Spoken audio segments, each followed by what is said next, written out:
وفاقی وزیر داخلہ محسن نقوی نے جناب کی ہیں لندن میں اہم ملاقاتیں، اور ذرائع ہمیں اب یہ بتاتے ہیں کہ امیگریشن اور پاکستان کو مطلوب افراد کی حوالگی سے متعلق گفتگو ہوئی ہے ان ملاقات کے اندر۔ اچھا، محسن نقوی نے 1.5 گھنٹہ برطانوی دفتر خارجہ سے ملاقات کی، دفتر خارجہ میں رہے۔ انہوں نے برطانوی وزیر مملکت برائے خارجہ امور ہمیش فالکن، سرحدی سیکیورٹی اور سیاسی پناہ گزینوں کے امور کے وزیر ایلیکس نورس سے بھی ملاقات کی۔ اچھا، ملاقات میں جی برطانیہ میں بیٹھ کر پاکستان مخالف جو سرگرمیاں ہیں یہ انہوں نے کہا، ان افراد کے خلاف معاملہ جو ہے وہ اٹھایا گیا، اور ملاقات میں پاکستانی ہائی کمشنر بھی موجود تھے۔ اس سے پہلے وفاقی وزیر داخلہ محسن نقوی برطانوی ہائی کمشنر جین میریٹ سے بھی ملاقات کر چکے ہیں، جس کی بڑی ہم نے دیکھا تھا، خبر بھی آئی تھی۔ اور ملاقات میں برطانیہ میں جو غیر قانونی طور پر مقیم پاکستانیوں کی وطن واپسی سے متعلق معاملہ ہے اس پر بات چیت ہوئی تھی۔ تو یہ تمام تر صورتحال ہے، اور بالخصوص انہوں نے 2 افراد کے نام دیے ہیں، ایک ہیں جناب عادل راجہ یوٹیوبر، اور دوسرے جناب شہزاد اکبر صاحب۔ اب عادل راجہ کے حوالے سے بتا دیں جی کہ برطانوی جج کا عادل راجہ کو بریگیڈیئر ریٹائرڈ راشد نصیر سے عوامی سطح پر معافی مانگنے کا حکم، ایک کیس چل رہا تھا، اس کا یہ ڈیسیجن ہے، اور معافی 28 دن تک کا ٹائم ہے ان کے لیے۔ عادل راجہ کے تمام سوشل میڈیا اکاؤنٹس پر جو ہے وہ ہونی چاہیے، یعنی کہ وہ معافی جو اپالوجی وہ اگر اس حوالے سے کرتے ہیں تو عادل راجہ 14 دن میں 50,000 پاؤنڈ جرمانہ بھی ادا کریں، اور اخراجات کی مد میں 2,60,000 پاؤنڈ ادا کرنے کا حکم بھی دیا گیا۔ اچھا، اور اضافی عدالتی اخراجات کا تخمینہ بعد میں لگایا جائے گا، وہ بھی عادل راجہ کو ہی ادا کرنا ہوں گے۔ عادل راجہ اکتوبر میں حد تک عزت کا مقدمہ ہار گیا تھا، یہ وہی کیس جس کا ہم سب ذکر کر رہی تھیں۔ لندن ہائی کورٹ جج نے فیصلے کے خلاف عادل راجہ کی اپیل بھی مسترد کر دی۔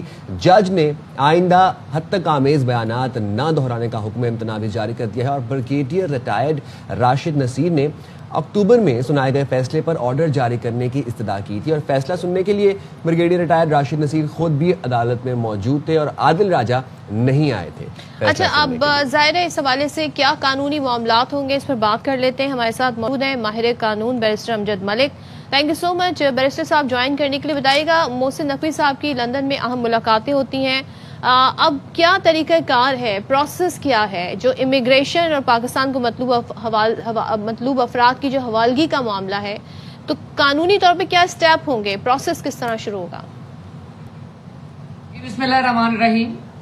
وزیر داخلہ محسن نقوی صاحب لندن میں اہم ملاقاتیں کر رہے ہیں۔ امیگریشن اور پاکستان میں مطلوب افراد کی حوالگی کے متعلق بھی گفتگو ہوئی ہے، اور قانونی طور پر میں سمجھتا ہوں یہ بہت اہم ہے۔ اس سے پاکستان میں ہیومن رائٹ کی سچویشن کے اوپر ایک دوسرے کے ساتھ ریسیپروسٹی ہوگی، اور ایک دوسرے کے ساتھ جو ٹرسٹ ہے وہ بلڈ کرنے کا موقع ملے گا۔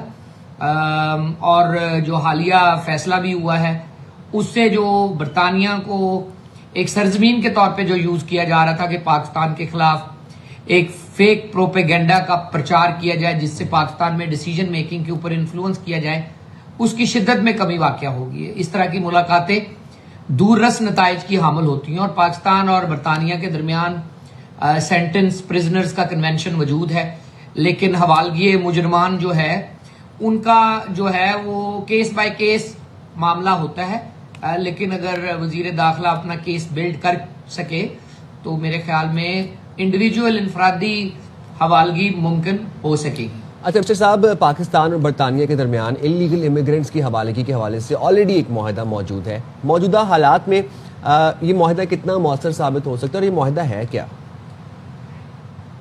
وٹنسز کے اوپر ہم نے ایک دوسرے کے ساتھ ریسیپروسٹی کی ہے۔ گلاسکو میں ایک مرڈر ہوا تھا، اس کے وکٹم کو پاکستان سے لایا گیا تھا تاکہ وہ ٹرائل فیس کر سکے۔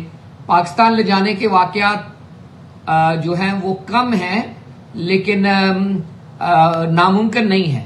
اگر آپ یہ کیس بلڈ کریں اور شواہد دیں تو برطانیہ سے بہت سارے لوگ دوسرے ملکوں میں اپنے ملزم لے کے گئے ہیں، جس میں انہوں نے گارنٹی دی ہو کہ ان کے ساتھ تشدد نہیں ہوگا اور ان کو سزائے موت نہیں ہوگی۔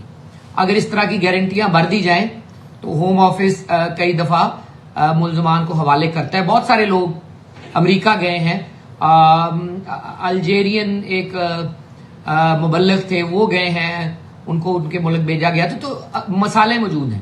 پاکستان کو صرف برطانیہ کے ساتھ مل کے